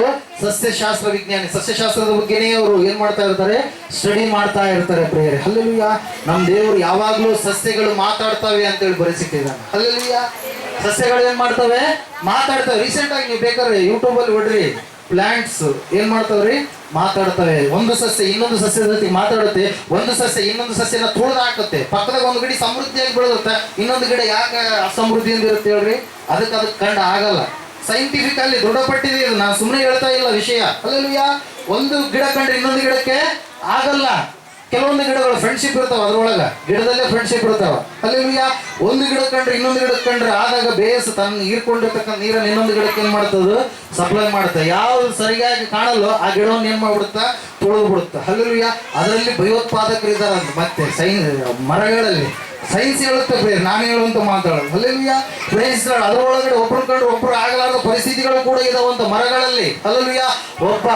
ಒಬ್ಬಾತನ ಕೊಡ್ಲಿ ತೆಗೆದುಕೊಂಡು ಹಿಂಗ್ ಬಂದ್ರೆ ಒಂದು ಮರ ಏನ್ ಮಾಡ್ತಂತೆ? ಬೆಚ್ಚಿ ಬೆದರುತ್ತಂತೆ. ಗಿಡಕ್ಕೆ ನೀವು ಹೋದಾಗ ಮರ ಅಂಜಿಕಂತದಂತ, ಭಯ ಪಡುತ್ತಂತ. ಅಯ್ಯಯ್ಯೋ ಬಂದ್ಬಿಟ್ಟು ಅದೇ ನೀರ್ ಹಾಕತ್ ಬಂದಾಗ ಹಬ್ಬ ನನಗೆ ಹೊಟ್ಟೆ ತುಂಬ ಊಟ ಕೊಡಕತ್ತೇನೆ ಅಂತ ಸಂತೋಷ ಪಡುತ್ತಂತೆ. ಯಾವುದು? ಮರ. ಹಲ್ಲೆಲೂಯಾ. ಗಿಡ. ಹಲ್ಲೆಲೂಯಾ. 9ನೇ ಅಧ್ಯಾಯ ನ್ಯಾಯಸ್ಥಾಪಕರ ಪುಸ್ತಕಗಳಲ್ಲಿ ಓದುವಾಗ 8ನೇ ವಚನದಿಂದ ನಾವು ನೋಡುವಾಗ ಮರಗಳು ಮಾತಾಡಿಕೊಂಡು, ಮರವೇ, ಈ ಮರವೇ ನೀನು ನಮಗೆ ರಾಜನಾಗು ಎನ್ನುವಂತ ವಿಷಯ ಬರೆಯಲ್ಪಟ್ಟಿದೆ. ಹಲ್ಲೆಲೂಯಾ. Praise Lord. ಇದನ್ನ ಕಂಡಿಡಿದಕ್ಕೆ ಎಷ್ಟೋ ದುಡ್ಡನ್ನ ಖರ್ಚು ಮಾಡ್ತಾ ಇದೆ ನಮ್ಮ ಸೈನ್ಸ್ ಇವತ್ತಿನ ದಿನ. ಆದ್ರೆ ದೇವರು ನಯಾ ಪೈಸೆ, 50 ಪೈಸೆನೂ ಬೇಕಾಗಿಲ್ಲ. ದೇವರು ಯಾವಾಗಲೂ ಬರೆಸಿಟ್ಟಿದ್ದಾನೆ. ಹಲ್ಲೆಲೂಯಾ. 9ನೇ ಅಧ್ಯಾಯ ಓದ್ರಿ. ನ್ಯಾಯಸ್ಥಾಪಕರು 9ನೇ ಅಧ್ಯಾಯ 8ನೇ ವಚನದಿಂದ ನೀವು ಓದಿದ್ರೆ ಗೊತ್ತಾಗುತ್ತೆ. ಮರಗಳು ತಮಗೋಸ್ಕರ ಒಬ್ಬ ಅರಸನನ್ನು ಅಭಿಷೇಕಿಸಬೇಕೆಂದು ಹೊರಟು ಎಣ್ಣೆಯ ಮರದ ಬಳಿಗೆ ಬಂದು, ನೀನು ಬಂದು ನಮಗೆ ಅರಸನಾಗು ಅಂದವು. ಆಗ ಅವುಗಳಿಗೆ ನನ್ನಲ್ಲಿರುವ ಎಣ್ಣೆಗೋಸ್ಕರ ದೇವತೆಗಳು ಮನುಷ್ಯರು ನನ್ನನ್ನು ಘನಪಡಿಸುತ್ತಾರೆ, ಇದನ್ನು ಬಿಟ್ಟು ಮರಗಳ ಮೇಲೆ ಓಲಾಡುವುದಕ್ಕೆ ಬರಬೇಕು ಅಂದಿತು. ತರುವಾಯ ಅವು ಅಂಜೂರ ಗಿಡದ ಬಳಿಗೆ ಹೋಗಿ ಅದಕ್ಕೆ, ನೀನು ಬಂದು ನಮ್ಮ ಅರಸನಾಗು ಅನ್ನಲು ಅದು ನಾನು ನನ್ನ ಶ್ರೇಷ್ಠವಾದ ಮಧುರ ಫಲ ದಾನವನ್ನು ಬಿಟ್ಟು ಮರಗಳ ಮೇಲೆ ಓಲಾಡುವುದಕ್ಕೆ ಬರಬೇಕು ಅಂದಿತು. ಅನಂತರ ಅವು ದ್ರಾಕ್ಷಾಲತೆಯ ಬಳಿಗೆ ಹೋಗಿ, ನೀನು ಬಂದು ನಮ್ಮ ಅರಸನಾಗು ಹಲ್ಲೆಲೂಯಾ ಅರಸನಾಗು ಎನ್ನಲು ಅದು ಅವುಗಳಿಗೆ, ನಾನು ನನ್ನ ರಸದಿಂದ ದೇವತೆಗಳಿಗೂ ಮನುಷ್ಯರಿಗೂ ಆನಂದ ಕೊಡುವುದನ್ನು ಬಿಟ್ಟು ಮರಗಳ ಮೇಲೆ ಓಲಾಡುವುದಕ್ಕೆ ಬರಬೇಕು ಅಂದಿತು. ಕಡೆಗೆ ಎಲ್ಲಾ ಮರಗಳು ಮುಳ್ಳು ಗಿಡದ ಬಳಿಗೆ ಹೋಗಿ, ನೀನು ಬಂದು ನಮ್ಮ ಅರಸನಾಗು ಅನ್ನಲು ಅದು, ನೀವು ಯಥಾರ್ಥ ಮನಸ್ಸಿನಿಂದ ನನಗೆ ರಾಜಾಭಿಷೇಕ ಮಾಡಬೇಕೆಂದಿರುವುದಾದರೆ ಬಂದು ನನ್ನ ನೆರಳಲ್ಲಿ ಆಶ್ರಯಿಸಿಕೊಳ್ಳಿರಿ, ಇಲ್ಲವಾದರೆ ನನ್ನಿಂದ ಬೆಂಕಿ ಹೊರಟು ಲೆಬನೋನಿನ ದೇವದಾರ ವೃಕ್ಷಗಳನ್ನ ದಹಿಸಿ ಬಿಡುವುದು ಎಂದಿತು. ಹಲ್ಲೆಲೂಯಾ. ಇಲ್ಲಿ ಯಾರು ಮಾತಾಡ್ತಾ ಇದ್ದಾರೆ? ಮರಗಳೊಟ್ಟಿಗೆ ಮಾತಾಡ್ತಾ ಇದ್ದಾವೆ. ಹಲ್ಲೆಲೂಯಾ. ಯೇಸು ಸ್ವಾಮಿ ಹೇಳಿದಾನೆ ಏನಂತ ಹೇಳಿ, ನೀವು ನನ್ನಲ್ಲಿ ಇರಲ್ಲ, ನಾನೇ ನಿಜವಾದ ದ್ರಾಕ್ಷಿ ಬಳ್ಳಿ, ನನ್ನ ತಂದೆ ತೋಟಗಾರನು, ನನ್ನಲ್ಲಿ ಇದ್ರೆ ನಿಮಗೆ ಫಲ, ನನ್ನಲ್ಲಿ ಇರಲಿಲ್ಲ ಅಂದ್ರೆ ನೀವೇನಾಗ್ತೀರಾ? ಸತ್ತು ಹೋಗ್ತೀರಾ. ಅಂದ್ರೆ ಒಂದು ಸಸ್ಯ ಇನ್ನೊಂದು ಸಸ್ಯದ ಕೊಂಬೆ ಜೊತೆಗಿದ್ರೆ ಅದಕ್ಕೇನು ಜೀವ. ಈಸಿಯಾಗಿ ಲಾಜಿಕಲಿ ಥಿಂಕ್ ಮಾಡಿ ಒಂದ್ಸಲ ವಿದ್ಯಾರ್ಥಿಗಳೇ. ಹಲ್ಲೆಲೂಯಾ. ಅರ್ಥ ಆಗ್ತಾ ಇದೆನಾ? ಸಸ್ಯದಲ್ಲಿ ಇದ್ರೆ ಅದಕ್ಕೆ ಜೀವ, ಇಲ್ಲಾಂದ್ರೆ ಅದೇನಾಗುತ್ತೆ? ಸತ್ತು ಹೋಗುತ್ತೆ, ಬಾಡಿ ಹೋಗುತ್ತೆ. ಇದನ್ನ ಕಂಡಿಡಕ್ಕೆ ಎಷ್ಟೋ ತಾಪತ್ರಯ ಪಡ್ತಾರೆ ಪ್ರಿಯರೇ. ಆದ್ರೆ ದೇವರು ಅದನ್ನ ಯಾವಾಗಲೂ ಏನ್ ಮಾಡಿದಾನೆ? ಸತ್ಯವೇದದಲ್ಲಿ ಬರೆಯಿಸಿಟ್ಟಿದ್ದಾನೆ. ಹಲ್ಲೆಲೂಯಾ. ದೇವ್ರ ವಾಕ್ಯ ಹೇಳುತ್ತೆ, ನೀವು ಎಂತವರಾಗಿರ್ಬೇಕು? ಕಾಯುವವರಾಗಿರ್ಬೇಕು. ಕಾಯುವಾಗ 10 ದಿನ ಕಾದ್ರು, ದೇವರ ಶಕ್ತಿಯನ್ನು ಹೊಂದಿಕೊಂಡು 13 ವರ್ಷ ಕಾದ ಯಾರು? ಯೋಸೇಫ. ಶ್ರಮೆಗಳು ಬಂದು, ಸಂಕಟಗಳು ಬಂದು, ಹಿಂಜರಿಯಲಿಲ್ಲ. ಅವಾಗ ಯೋಸೇಫನು ಕಾದಾಗ ಯೋಸೇಫನು ಏನಾದ? ಐಗುಪ್ತ ದೇಶದ ಮಹಾರಾಜನಾದ. ದೇವರ ವಾಕ್ಯದಲ್ಲಿ ನಾವು ನೋಡ್ತಾ ಇದ್ದೇವೆ. ಆವತ್ತಿನ ದಿನ ಪ್ರಪಂಚದಲ್ಲಿ ಇರ್ತಕ್ಕಂಥ ಚಿಕ್ಕ ಚಿಕ್ಕ ಮಕ್ಕಳನ್ನು ಕೇಳಿದ್ರೆ ಹೇಳ್ತಿದ್ರಂತ, ಏನಂತ ಹೇಳಿ? ನಿಮಗೆ ಊಟ ಹಾಕೋರು ಯಾರಂದ್ರೆ ಯೋಸೇಫ. ಒಂದು ಇಬ್ರು ವರ್ಷದಲ್ಲಿ ಏನಂತಾರೆ ಪ್ರಿಯ? ಐಗುಪ್ತ ವರ್ಷದಲ್ಲಿ ಕೊಟ್ಟಿನ ಏನಂತೇಳಿ ಒಂದು ಮಾತು ಇದೆ ಆತನಿಗೆ. ಈಗ ಹೆಂಗಿರುತ್ತೆ, ಒಂದು ಊರಾಗಿದ್ದವರಿಗೆ ಯಾರೋ ಒಬ್ರು ಹೇಳಿದ್ರು, ಒಂದೊಂದು ಊರಾಗ 3 ಹೆಸರು ಕರೆಸ್ಕೊಳ್ತಾನಂತ. ಈ ಊರಾಗಿದ್ದಾಗ ಒಂದು ಹೆಸರು ಹೇಳೋದು, ಇನ್ನೊಂದು ಊರಾಗಿದ್ದಾಗ ಇನ್ನೊಂದು ಹೆಸರು ಹೇಳೋದು, ಮತ್ತೊಂದು ಊರಾಗಿದ್ದಾಗ ಮತ್ತೊಂದು ಹೆಸರು ಹೇಳೋದು. ಅದರಂಗೆ ಯೋಸೇಫನಿಗೆ ಚರಿತ್ರೆಯಲ್ಲಿ ಫೊಟೆನಿಯಸ್ ಏನು ಅಂತೇಳಿ ಒಂದು ಹೆಸರು ಇದೆ. ಆವತ್ತಿನ ದಿನ ಎಲ್ಲರಿಗೂ ಕೇಳಿದ್ರು, ಮಕ್ಕಳು ಕೇಳಿದ್ರು, ಅನ್ನ ಹಾಕೋರು ಯಾರಂದ್ರೆ ಯಾರಂತೇಳಿ ಯಾರ ಹೆಸರು ಹೇಳ್ತಿದ್ರಂತೆ? ಯೋಸೇಫನೇ ನಮಗೆ ಅನ್ನ ಹಾಕುವನು ಎಂಬುದಾಗಿ. ಆ ರೀತಿಯಾಗಿ ಕಾದು ಕುಳಿತುಕೊಳ್ಳುವಂತ ವ್ಯಕ್ತಿಗಳಿಗೆ ಫಲವಾದ ಆಶೀರ್ವಾದಗಳು ಇರುತ್ತೆ. ಅದರ ಸಲುವಾಗಿ ನಾವು ನೋಡ್ತಾ ಇರ್ತೀವಿ ನಮ್ಮ ಆಡು ಭಾಷೆಗಳಲ್ಲಿ, ಲೇಟ್ ಆಗಿ ಬಂದ್ರೆ ಚಿಂತೆ ಇಲ್ಲ, ಆಶೀರ್ವಾದ ಹೆಂಗ್ ಬರುತ್ತೆ? ಲೇಟೆಸ್ಟ್ ಆಗಿ ಬರುತ್ತೆ, ಬಲವಾದಂತ ಒಂದು ಆಶೀರ್ವಾದ ಬರುತ್ತೆ ಎಂಬುದಾಗಿ. ಹಲ್ಲೆಲೂಯಾ. ಮೂರನೇದಾಗಿ ಕೊನೆಯದಾಗಿ ನಾನು ಹೇಳ್ತಾ ಇದ್ದೇನೆ ಪ್ರಿಯ, ನನ್ನ ಸರ್ಮನನ್ನು ಮುಗಿಸ್ಕೊಳ್ತಾ ಇದ್ದೇನೆ. ನೀವು ನಿಮ್ಮ ಸತ್ಯವೇದ ಪುಸ್ತಕಗಳಲ್ಲಿ ನೀವು ಕಾದುಕೊಂಡು ಇರುವಾಗ ಆರೋಗ್ಯವನ್ನು ಕೂಡ ನೀವೇನ್ ಮಾಡ್ತೀರಿ? ಹೊಂದಿಕೊಳ್ತಾ ಹೋಗ್ತೀರಿ. ಹಲ್ಲೆಲೂಯಾ.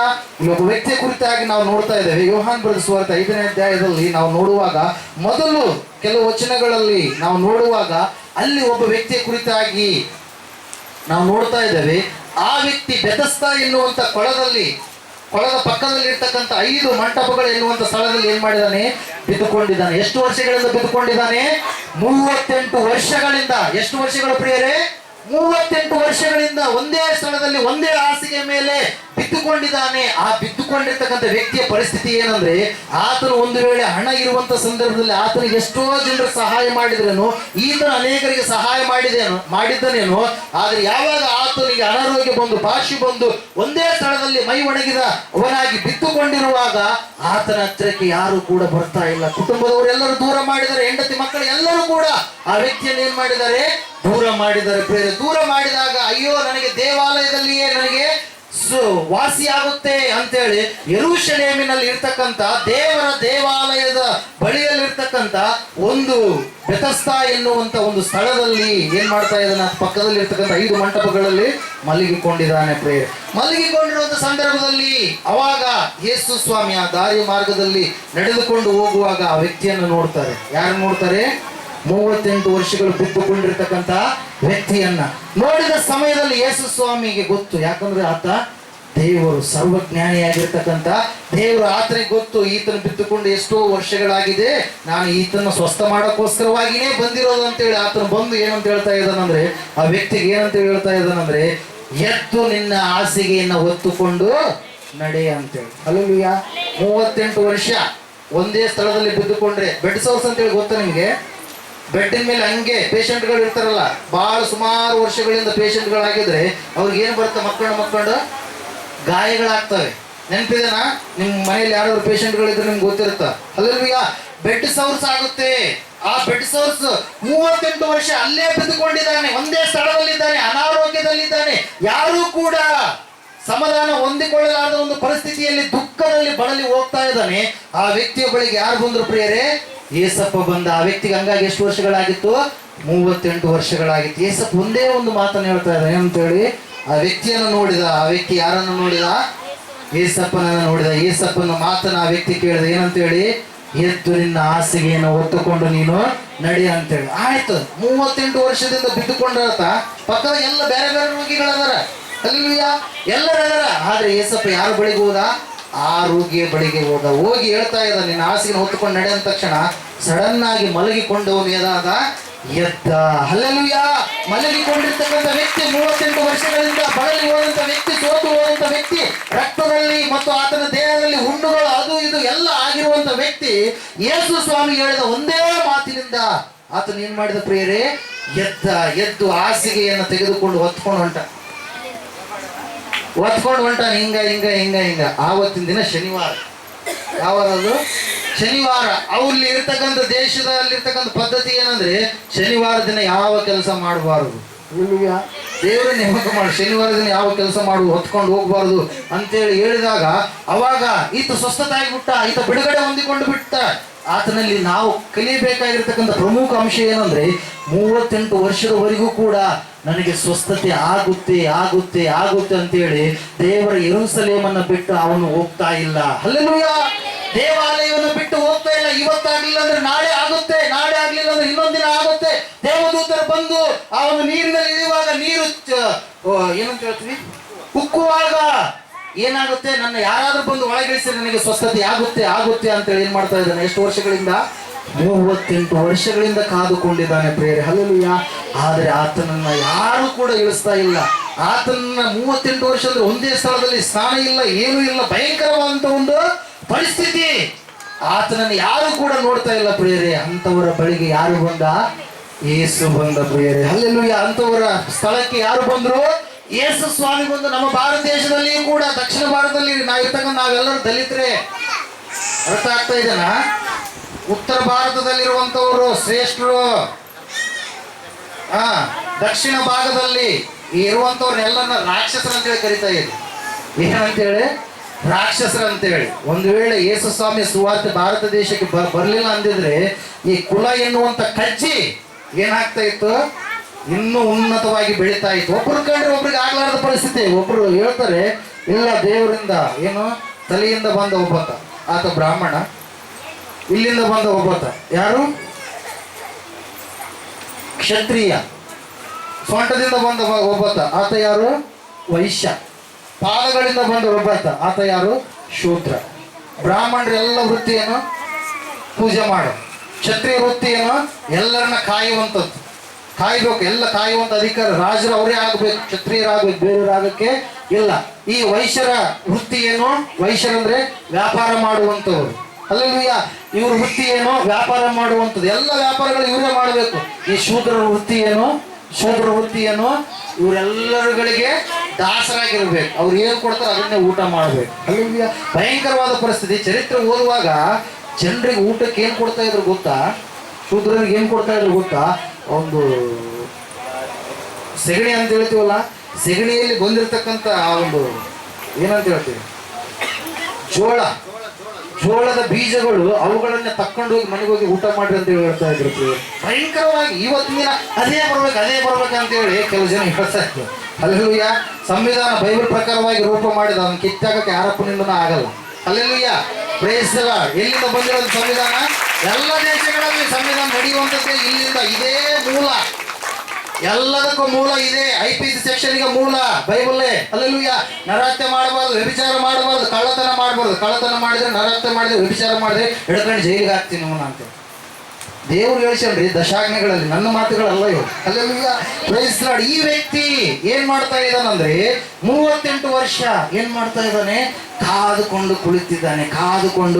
ಕುಳಿತಿದ್ದಾನೆ. ಹಲ್ಲೆಲೂಯಾ, ಕಾದುಕೊಂಡು ಕುಳಿತಿರುವಂತ ಆ ವ್ಯಕ್ತಿಯ ಬಳಿಗೆ ಆತ ನಂಬಿಕೆಯನ್ನು, ನಾನು ಸ್ವಸ್ಥತೆ ಆಗ್ತೀನಿ, ಖಂಡಿತವಾಗಿ ದೇವ್ರು ಮಾಡ್ತಾರ, ಯಾರೋ ನನಗೆ ಸಹಾಯ ಮಾಡ್ತಾರ, ನನ್ನ ಅನಾರೋಗ್ಯ ಬಿಡುಗಡೆ ಆಗುತ್ತಾ ಅಂತೇಳಿ ಏನ್ ಮಾಡ್ತಾ ಇದ್ದಾನೆ?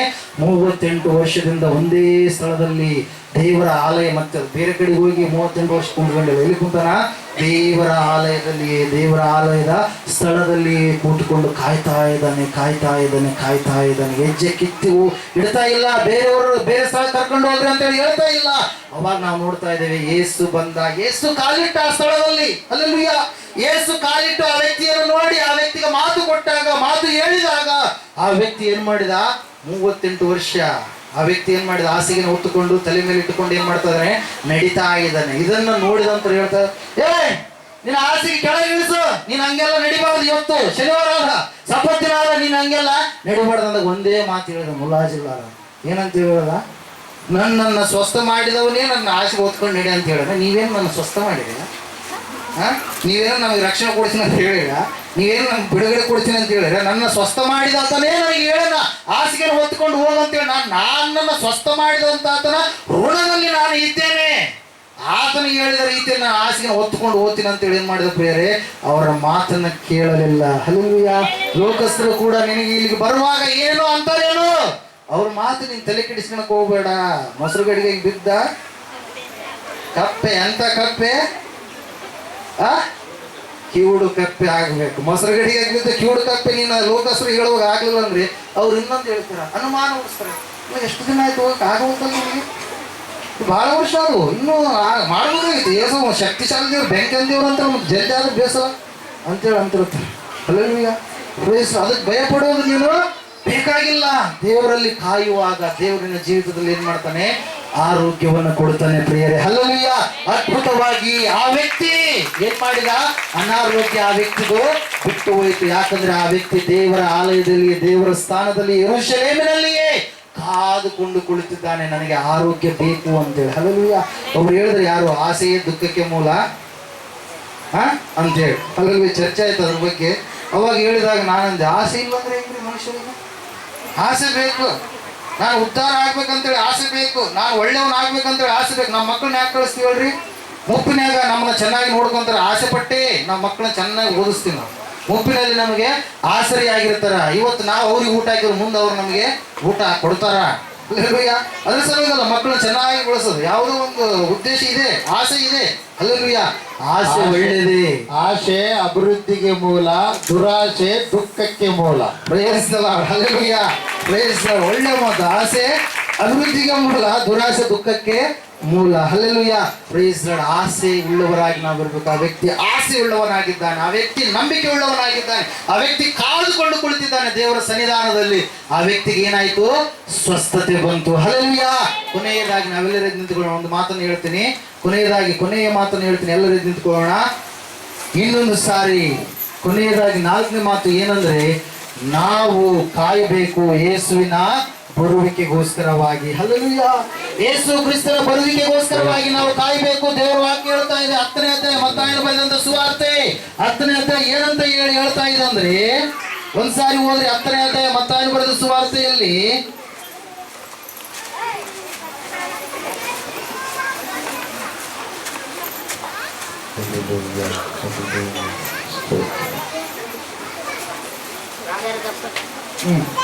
ಇಪ್ಪತ್ತೇಳನೇ ವರ್ಷ, ನನ್ನ ನಿಮಿತ್ತ, ನನ್ನ ಹೆಸರಿನ ನಿಮಿತ್ತ ನಿಮ್ಮನ್ನು ಎಲ್ಲರೂ ಹಾಗೆ ಮಾಡುವರು, ಆದರೆ ಕಡೆಯವರೆಗೂ ತಾಳುವವನು ರಕ್ಷಣೆಯನ್ನ ಹೊಂದುವನು. ಹಲ್ಲೆಲೂಯಾ, ಕಡೆಯವರೆಗೂ ಕೂಡ ನಾವೇನ್ ಮಾಡ್ಬೇಕು? ತಾಳಿಕೊಳ್ಳುವವರಾಗಬೇಕು, ಸಹನೆ ಉಳ್ಳವರಾಗಿರ್ಬೇಕು. ಸಹನೆ ಬಹಳ ಮುಖ್ಯ ಕ್ರಿಸ್ತಿಯ ಜೀವಿತದಲ್ಲಿ. ದೇವರ ಕಡೆಗೆ ಬರುವಾಗ ನಾವು ಆತುರ ಪಡುವಂತವ್ರು ಆಗ್ಬಾರ್ದು. ಆತುರ ಪಡುವವರಿಗೆ ಏನಿದೆ ಅಂತ ಹೇಳ್ತಾ ಇದೆ ವಾಕ್ಯ? ಕೊರತೆ ಇದೆ. ಕೊರತೆಯಲ್ಲಿ ಇರಬೇಕಾದವರಲ್ಲ ನಾವು, ಸಮೃದ್ಧಿಯಲ್ಲಿ ಇರಬೇಕಾದವರು. 18-20 ವರ್ಷಗಳಿಂದ ಮಕ್ಕಳಾಗಲಾರದು ಸ್ಥಿತಿಯಲ್ಲಿ ಇರ್ತಕ್ಕಂಥ ಅನ್ನೋಳು ಎನ್ನುವಂತ ಸ್ತ್ರೀ ದೇವರ ದೇವಾಲಯಕ್ಕೆ ಬಂದು ಪ್ರಾರ್ಥನೆ ಮಾಡ್ತಾ ಇದ್ದಾಳೆ. ದೇವರೇ ನೀನು ಕೊಡುವಂತ ದೇವರು ಎಂಬುದಾಗಿ ಪ್ರಾರ್ಥನೆ ಮಾಡಿದಾಗ ಅದ್ಭುತವಾಗಿ ದೇವರು ಆ 20 ವರ್ಷಗಳು ಕಾದು ಕುಳಿತಿರ್ತಕ್ಕಂಥ ಹನ್ನಳಿಗೆ ದೇವರು ಮಕ್ಕಳ ಭಾಗ್ಯವನ್ನು ಕೊಟ್ಟ ಪ್ರಿಯರೇ. 6 ಮಕ್ಕಳನ್ನು ಅನುಗ್ರಹ ಮಾಡಿದ, ಅನೇಕರಿಗೆ ಅನುಗ್ರಹ ಮಾಡಿದ. ಈ ಮೃತ್ಯುಂಜಯ ಮಠದ ಮೂಲಕವಾಗಿ ಅನೇಕ ಅದ್ಭುತ ಕಾರ್ಯಗಳನ್ನ ದೇವರು ಮಾಡಿದ್ದಾನೆ. ಈ ಒಂದು ಸಂದರ್ಭದಲ್ಲಿ ನೀನು ಕೂಡ ಕಾದುಕೊಳ್ಳುವಾಗ ದೇವರ ಒಂದು ಕಾರ್ಯಗಳನ್ನು ಹೊಂದಿಕೊಳ್ತೀಯ. ಒಂದು ಸಂದರ್ಭದಲ್ಲಿ ನಾವೆಲ್ಲರೂ ಕೂಡ ಪ್ರಾರ್ಥನೆಯಲ್ಲಿ ಏಕೀಭವಿಸೋಣ. ಕಾಯ್ತಾ ಇದೀಯಾ? ವಿಶ್ವಾಸದಿಂದ ನೀನು ಕಾಯ್ತಾ ಇದೀಯಾ? ಒಂದು ಸಲ ನೀನು ಪರೀಕ್ಷೆ ಮಾಡಿಕೊ. ಎಷ್ಟು ದಿನಗಳಾಯ್ತು? ಕಣ್ಣು ಕೊಟ್ಟ ದೇವರು, ಬಾಯಿ ಕೊಟ್ಟಿರುವಂತ ದೇವರು, ಆತ ನೋಡದೇ ಇದ್ದಾನೆ. ಕಿವಿ ಕೊಟ್ಟಿರ್ತಕ್ಕಂಥ ದೇವರು ನಿನ್ನ ಮಾತನ್ನ ಕೇಳಲಾರದೆ ಇದ್ದಾನೆ. ಈ ಸಮಯದಲ್ಲಿ ನೀನು ಪ್ರಾರ್ಥನೆ ಮಾಡು, ಕಣ್ಣೀರಿನಿಂದ ಪ್ರಾರ್ಥನೆ ಮಾಡು. ಯೋಸೇಫು ಎಷ್ಟು ಕಷ್ಟ ಬಂದರೂ ಕೂಡ, ಆತನನ್ನು ಸೆರೆಮನಿಯಲ್ಲಿ ಹಾಕಿದ್ರು ಕೂಡ, ತಪ್ಪು ಮಾಡಲಾರದಿದ್ದ ಸ್ಥಿತಿಯಲ್ಲಿದ್ದರೂ ಕೂಡ ಆತನಿಗೆ ಕಷ್ಟವನ್ನು ಕೊಟ್ಟರು. ಆದರೆ ದೇವರಿಗಾಗಿ, ದೇವರ ಚಿತ್ತಕ್ಕಾಗಿ, ದೇವರ ಇಷ್ಟಕ್ಕಾಗಿ ತನ್ನನ್ನು ಅಪವಿತ್ರ ಮಾಡಿಕೊಳ್ಳದೆ ಕಾದುಕೊಂಡಿದ್ದ.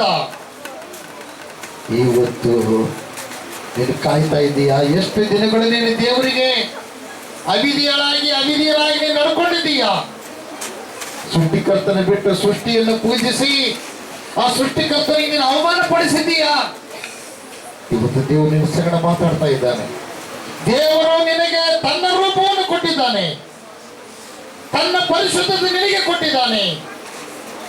ನೀನು ಪಾಪ ಮಾಡುವುದಕ್ಕಲ್ಲ, ಆತನ ಒಂದು ಶರೀರಕ್ಕೆ ನೀನು, ಆತನ ಪ್ರತಿರೂಪಕ್ಕೆ ನೀನು ಅವಮಾನ ಮಾಡಿದಂತೆ. ನೀನು ಆ ಕಣ್ಣುಗಳಿಂದ ತಪ್ಪಾದ ಕಾರ್ಯಗಳು ಮಾಡಿದರೆ, ಬಾಯಿಯಿಂದ ತಪ್ಪಾದ ಕಾರ್ಯಗಳು ಮಾತಾಡಿದರೆ, ಕೈಗಳಿಂದ ತಪ್ಪಾದ ಕಾರ್ಯಗಳು ಮಾಡಿದರೆ, ನಿನ್ನ ಸೃಷ್ಟಿ ಮಾಡಿದ ದೇವರಿಗೆ ಅವಮಾನ. ಒಂದು ವೇಳೆ ಇದು ನಮ್ಮ ದೇವರಲ್ಲ ಅಂತ ನೀನು ಅನ್ಕೊಂಡಿದ್ದೀಯೇನೋ? ನಿನ್ನ ಕೈಯಲ್ಲಿ ಸೃಷ್ಟಿ ಆಗುವಷ್ಟು ಕನಿಷ್ಠ ದೇವರಲ್ಲ, ಅದು ನಿನ್ನ ಅಜ್ಞಾನ. ಆದರೆ ಇವತ್ತು ಜ್ಞಾನವಂತನಾದ ದೇವರು ನಿನ್ನನ್ನು ಉಂಟು ಮಾಡಿ, ಸರ್ವ ಸೃಷ್ಟಿಯನ್ನು ಉಂಟು ಮಾಡಿ ಆತನ ರೂಪವನ್ನು ನಿನಗೆ ಕೊಟ್ಟಿರುವುದು ಯಾತಕ್ಕೆಂದರೆ ಆತನನ್ನು ಅರಿತುಕೊಳ್ಳುವುದಕ್ಕಾಗಿ. ಅನಂತ ಸಂಕಲ್ಪ ನಿನ್ನ ಮೇಲೆ ಇಟ್ಟಿದ್ದಾನೆ ದೇವರು. ಶರೀರವು ಈ ಲೋಕದಲ್ಲಿ ಹಾಕಲ್ಪಡುತ್ತೆ. ಶರೀರದಲ್ಲಿ ಮಾಡಿರುವ ಪಾಪ ಕರ್ಮಗಳು ಆತ್ಮ ರೂಪದಲ್ಲಿ ನಿತ್ಯ ನಿರಂತರ ಆತ್ಮ ನರಕಕ್ಕೆ ಹೋಗುತ್ತೆ. ಅದರಿಂದ ತಪ್ಪಿಸಲ್ಪಡಬೇಕಾ? ಆತ್ಮ ಸ್ವರೂಪನಾದ ದೇವರಾಗಿರುವಂತ ಆ ದೇವರು ನೀನು ಕಂಡುಕೊಳ್ಳಬೇಕು. ಎಷ್ಟು ದಿವಸ ಆಯ್ತು ದೇವರ ಸಂಗಡ ಮಾತಾಡಿದೀಯಾ? ದೇವರ ಕಾರ್ಯಗಳಿಗೆ ನೀನು ಸಹಾಯ ಮಾಡ್ತಾ ಇದೀಯಾ? ನಿನ್ನ ಬಟ್ಟೆಗಾಗಿ, ನಿನ್ನ ಹೊಟ್ಟೆಗಾಗಿ, ನಿನ್ನ ಮಕ್ಕಳಿಗಾಗಿ, ನಿನ್ನ ಕುಟುಂಬಕ್ಕಾಗಿ ಎಷ್ಟೋ ದುಡ್ಡು ನೀನು ಖರ್ಚು ಮಾಡ್ತಾ ಇದ್ದೀಯಾ? ಒಂದು ಆತ್ಮ ರಕ್ಷಣೆ ಮಾಡೋದಕ್ಕಾಗಿ ನೀನು ದುಡ್ಡು ಖರ್ಚು ಮಾಡ್ತಾ ಇದ್ದೀಯಾ? ಒಂದು ಆತ್ಮ ಇಲ್ಲದ ನಿನ್ನ ದೇವಲೋಕಕ್ಕೆ ಹೋಗಿ ಒಂದು ರಕ್ಷಣೆ ಹೊಂದಿದೆಯಾದರೆ ನೀನು ದುಡ್ಡೆಲ್ಲ ಇಲ್ಲೇ ಬಿಡುತ್ತೆ. ನೀನು ಒಂದು ವಸ್ತುವಿಗೆ, ಒಂದು ಆತ್ಮಕ್ಕಾಗಿ ನೀನು ಖರ್ಚು ಮಾಡಿದರೆ ಅದು ದೇವಲೋಕದಲ್ಲಿ ಸೇರಿಸಲ್ಪಡುತ್ತೆ. ನೀನು ಬಹುಮಾನ ತೆಗೆದುಕೊಂಡು ಹೋಗ್ಬೇಕು ದೇವಲೋಕಕ್ಕೆ. ಅಲ್ಲಿ ನಿನಗೆ ಅತ್ಯುನ್ನತ ಬಹುಮಾನ ದೇವರು ನಿನಗೆ ಕೊಡ್ತಾನೆ. ನೀನು ಈ ಲೋಕದಲ್ಲಿ ಶುದ್ಧವಾಗಿರಬೇಕು. ಈ ಲೋಕದಲ್ಲಿ ಸರ್ವ ಅಧಿಕಾರ ನಿನಗೆ ದೇವರು ಕೊಟ್ಟಿದ್ದಾನೆ. ನನ್ನನ್ನು ನಂಬುವವನು ಸತ್ತರೂ ಬದುಕರು ಎಂಬುದಾಗಿ, ಬದುಕುತ್ತಾ ಅನೇಕರನ್ನು ಬದುಕಿಸುವುದೆಂಬುದಾಗಿ. ಅದೇ ಪ್ರಕಾರವಾಗಿ ನಾನು ನಿಮ್ಮ ಜೊತೆಗಿರಲು ಆತ್ಮ ಸ್ವರೂಪನಾಗಿರುವಂತ ಪರಿಶುದ್ಧ ಆತ್ಮ ನಿಮ್ಮ ಜೊತೆಗೆ ಕಳಿಸಿದ್ದೇನೆ ಎಂಬುದಾಗಿ ದೇವರು ಇವತ್ತು ಪರಿಶುದ್ಧ ಆತ್ಮ ಒಳಗಿರಬೇಕಾ? ಪರಿಶುದ್ಧ ಆತ್ಮ ನಿಮ್ಮೊಳಗಿದ್ದು ದೇವರ ಕಾರ್ಯಗಳು ಮಾಡಬೇಕಾ? ಹಾಗಾದ್ರೆ ಇವತ್ತು ನೀವು ಮಾಡಿರುವಂತ ಪಾಪಗಳನ್ನ ಈ ಸಮಯದಲ್ಲಿ ಒಪ್ಪಿಕೊಂಡು ಬಿಟ್ಟು ಬಿಡ್ರಿ. ಸೃಷ್ಟಿಕರ್ತನಾದ ದೇವರಿಗೆ ಒಪ್ಪಿಸಿಕೊಡ್ರಿ. ಯಾರ ಮೇಲೆ ದ್ವೇಷ ಇದೆ, ಯಾರ ಮೇಲೆ ಕಕ್ಷೆ ಇದೆ, ಯಾರ ಮೇಲೆ ಅಸೂಯೆ ಇದೆ, ನಿನ್ನ ಸಹೋದರರ, ಅತ್ತಿಗೆಯ, ಮಾವನ ಅಥವಾ ನಾದಿನಿಯರ, ಅಥವಾ ನಿನ್ನ ತಂದೆ ತಾಯಿ ಎಂದಿರ, ಅಥವಾ ನಿನ್ನ ಮಕ್ಕಳ, ಅಥವಾ ಅಕ್ಕಪಕ್ಕದವರ, ಇವಾಗ ಅವ್ರನ್ನ ಕ್ಷಮಿಸು. ಕ್ಷಮಿಸದೆ ಹೋದರೆ ದೇವರು ಕೂಡ ನಿನ್ನ ಕ್ಷಮಿಸಲ್ಲ. ನಿತ್ಯ ನರಕಾಗ್ನಿಗೆ ಗುರಿಯಾಗ್ತಿ. ಈ ಲೋಕದ ವಸ್ತುಗಳನ್ನು ತೋರಿಸಿ ನಾಶ ಮಾಡುವ ಶರಣರುಂಟು. ಅದಕ್ಕಾಗಿಯೇ ದೇವಾದಿ ದೇವರು ತನ್ನನ್ನೇ ತೋರ್ಪಡಿಸಿಕೊಂಡು ಆ ಲೋಕದ ವಿವರಣೆಯನ್ನು ತೋರಿಸಿದ್ದಾನೆ. ಪ್ರಿಯರೇ, ಪ್ರಾರ್ಥನೆ ಬಲವಾಗಿ ಮಾಡ್ರೆ. ಯಾರು ಮೌನವಾಗಿರಬಾರ್ದು. ಪ್ರಾರ್ಥನೆ ಮಾಡ್ರೆ ದೇವರೇ ನನಗೆ ಉನ್ನತವಾಗಿರುವಂತ ಸ್ಥಿತಿ ಕೊಟ್ಟಿದ್ದಪ್ಪ ಅದನ್ನ ನೆರವೇರಿಸಿ ಎಂಬುದಾಗಿ ನಾನು ಕಾಯ್ತಾ ಇದ್ದೇನೆ. ದೇವರೇ ನನ್ನ ಸಂಗಡ ಮಾತಾಡಿ ಎಂಬುದಾಗಿ. ನನ್ನ ಸಂಗಡ ಮಾತಾಡಿ. ಇಲ್ಲೇ ನಿನ್ನ ನೋಡೋದು, ಇಲ್ಲೇ ನಿನ್ನ ದೇವರು ನೋಡೋದಾಗಿದ್ರೆ ನೇರವಾಗಿ ನೋಡಕ್ ಸಾಧ್ಯವಾ? ಇಲ್ಲೇ ದೇವರು ನಿನ್ನ ಸಂಗಡ ಮಾತಾಡ್ತಾನೆ. ಆತನ ಕಾರ್ಯಗಳು ಮಾಡುವುದಕ್ಕಾಗಿ ನನ್ನನ್ನು ಕರೆದಿದ್ದಾನೆ. ಪ್ರಾರ್ಥನೆ. ಸರ್ವಶಕ್ತಿಯುಳ್ಳ ದೇವರೇ ಕರುಣಾನಿಧಿಯಪ್ಪ, ನಿನಗೆ ಸ್ತೋತ್ರ. ಇವರು ನಿಮ್ಮ ಹಸ್ತಕ್ಕೆ ಒಪ್ಪಿಸಿಕೊಡ್ತಾ ಇದ್ದೇನೆ. ಇವರ ಮನವಿಗಳನ್ನು ಸ್ವೀಕಾರ ಮಾಡಪ್ಪ. ನಾನು ಪರಿಶುದ್ಧನಾಗಿರೋ ಪ್ರಕಾರ ನೀವು ಪರಿಶುದ್ಧರಾಗಿರಿ ಎಂಬುದಾಗಿ ಹೇಳಿದ್ದಿ. ಆ ಪರಿಶುದ್ಧವಾದ ಮನಸ್ಸು ಕೊಡಪ್ಪ ದೇವರೇ. ಯಾರನ್ನು ದ್ವೇಷ ಮಾಡದಂತೆ ಎಲ್ಲರನ್ನ ಕ್ಷಮಿಸುವಂತ ಸುಗುಣವನ್ನು ನನಗೂ ನನ್ನ ಕುಟುಂಬಕ್ಕೂ ಇಲ್ಲಿ ಬಂದಿರುವ ಇವರೆಲ್ಲರಿಗೂ ಕೊಟ್ಟಿದ್ದಿ ಎಂಬುದಾಗಿ ನಾನು ಪರಿಪೂರ್ಣವಾಗಿ ನಂಬುತ್ತಾ ಇದ್ದೇನೆ ಸ್ವಾಮಿ. ದೇವರೇ, ತಿಳಿಯದೆ ಮಾಡಿರುವ ವ್ಯಕ್ತಿಗಳ ತಪ್ಪುಗಳನ್ನು ಕ್ಷಮಿಸು ರಾಜ. ಕರ್ತನೆ, ನರ ಮಾತ್ರದವರು ಸ್ವಾಮಿ ಅಲ್ಪವಾಗಿ ಆಲೋಚನೆ ಮಾಡಿ ಅವರಿಗಿರುವಂತ ಮಹತ್ತರವಾಗಿರುವಂತ ಸಂಕಲ್ಪವನ್ನ ಸ್ವಾಮಿ ಹಾಳು ಮಾಡಿಕೊಂಡಿದ್ದಾರೆ. ದೇವರೇ, ಅವರ ಆತ್ಮಗಳ ನೇತ್ರಗಳನ್ನು ತೆರೆಯ ಮಾಡಪ್ಪ. ನೀನು ಅವರ ಮೇಲೆ ಇಟ್ಟಿರುವ ಸಂಕಲ್ಪವನ್ನು ತಿಳಿಯಪಡಿಸು. ನಿನ್ನ ಚಿತ್ತವನ್ನು ಯಾರು ನಾಶವಾಗಬಾರದು, ಎಲ್ಲರೂ ನಿತ್ಯ ಜೀವ ಪಡೆಯಬೇಕೆಂಬುದರಲ್ಲಿ.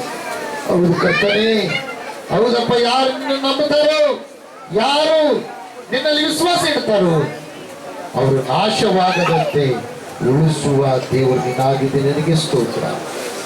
ಮರಣದ ನಂತರ ಬರುವಂತಹ ನರಕಾಗ್ನಿಯಿಂದ ತಪ್ಪಿಸುವುದಕ್ಕಾಗಿ ನಿಮ್ಮನ್ನು ಒಬ್ಬರನ್ನೇ ನಂಬಿದ್ರೆ ಸಾಕು ಸ್ವಾಮಿ. ಎಲ್ಲದರಿಂದ ಬಿಡುಗಡೆ, ದೇವಲೋಕದ ಮಾರ್ಗ ನಮಗಾಗಿ ತೆರೆದಿದ್ದಕ್ಕಾಗಿ ಸ್ತೋತ್ರ. ಇವರಲ್ಲಿ ನಿಮ್ಮ ಹಸ್ತಕ್ಕೆ ಒಪ್ಪಿಸಿಕೊಡ್ತಾ ಇದ್ದೇನೆ. ಎಲ್ಲ ಜ್ಞಾನ ಉಂಟಲ್ಲ ಯೇಸು ಕ್ರಿಸ್ತನ ನಾಮದಲ್ಲಿ ಬೇಡಿ ಹೊಂದಿದ್ದೇವೆ ಪರಮ ತಂದೆಯೇ. ಆಮೆನ್.